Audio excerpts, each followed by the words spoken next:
Sumusunod sa Balitang Europe, librong tungkol sa mga baguhang OFW inilunsad sa London. At mga damit na gawa sa pinya, abaka at indigenous materials itinampok sa Fiber Philippine Fashion Show sa Roma.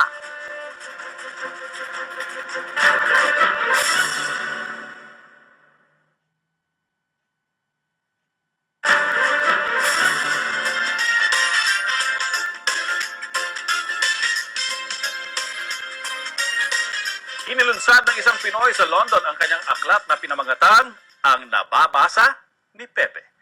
Ang libro ay tungkol sa karanasan ng mga bagong OFW sa UK. Report ni Patrick Roberta.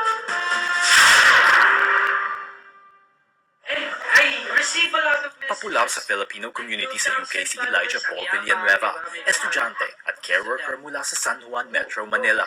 Aktibo siya sa komunidad bilang photographer at youth representative. At ngayon, bilang manunulat ng kanyang aklat tungkol sa buhay OFW. Ang bagong bayani ay mga OFWs at kailangan natin sila bigyan ng pansin, lalo na nakakatulong ito sa ekonomiya ng bansa. Pinamagatang Ang Nababasa ni Pepe. Ang nobela ay tungkol sa kanyang obserbasyon bilang Pilipino sa UK. Nagtrabaho siya sa London mula noong 2006 para makatulong sa pamilyang naghihirap sa Pilipinas. Medyo nakaangat sila ng konti kaysa sa kung nasa Pilipinas sila ay medyo may kahirapan. Kaya sila ay nakakariwasa kung nandito sila sa United Kingdom. It's good in the sense that we get a new perspective. Normally, when we think of OFWs, it's always the parents leaving the kids behind. But in this case, it is actually the child who went abroad to support the families. Isang taon sinulat ni Elijah ang aklat na isinulat niya sa mga biyahe sa Tube o London Underground.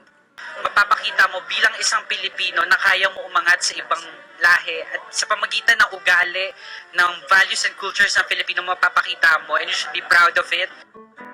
Exotic na mga kwento. Handog ni Elijah ang aklat para sa kanyang kapatid na si Myla na mayroong cancer.